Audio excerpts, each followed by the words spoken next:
Mitsubishis, they have a problem of consuming a lot of oil all the time when their valve seals pop off, or the rubber neoprene up here gets too hard and it no longer grips the valve. Like, for example, if you took this valve seal off and let go, it would slide down the valve just by gravity.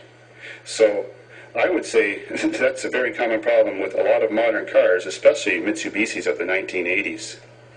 If your car just smokes all the time, you could have a 4.6-liter Ford from the early 1990s. They had really crappy valve seals.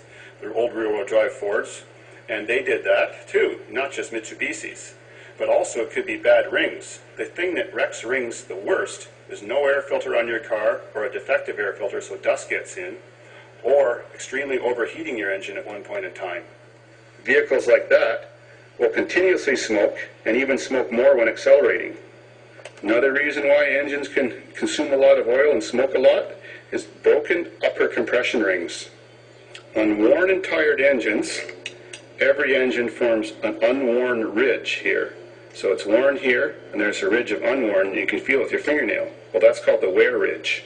Well, under normal engine use, the piston's going up and down, and the ring is just coming up to that wear ridge and stopping and going back down again. And no big deal, it's just the way engines wear. Well, what if you've just bought a car driven by a little old lady and had a kind of motor in it that went fast, and you're a younger guy and you wanted to risk a ticket and rev that engine up to red line and drive it around like a raceman? Well, all of a sudden in a couple days, you might be burning a lot of oil and have a lot of blow-by. Reason being, when your engine's at high RPMs, the rod in every part stretches the tiniest bit. Well, the piston now is going just a few thousandths of an inch higher than it used to go when the previous person was driving it all those years, and the ring hits that ridge, doesn't even have time to compress to get by it, and it puts cracks in the ring, and the ring could be broken 2 or 3 pieces, no longer sealing, but your engine is still running because the second ring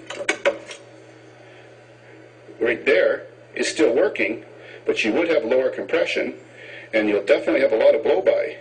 If you have bad rings or broken rings, and the engine's idling, there's a lot of smoke or a lot of like air pressure blowing out of there.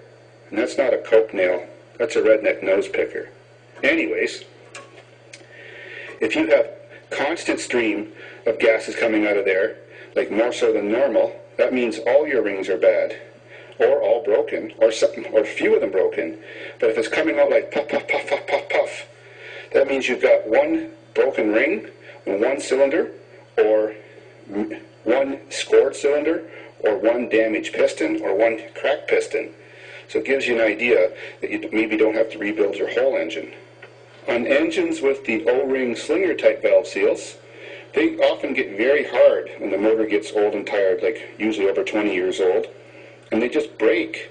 And that's another thing that can happen.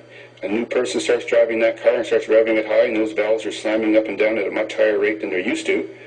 Well, the hard rubber just breaks, and you end up with all these little pieces in your oil pan. It doesn't cause you any problems, except all of a sudden your engine's going to start burning a lot of oil.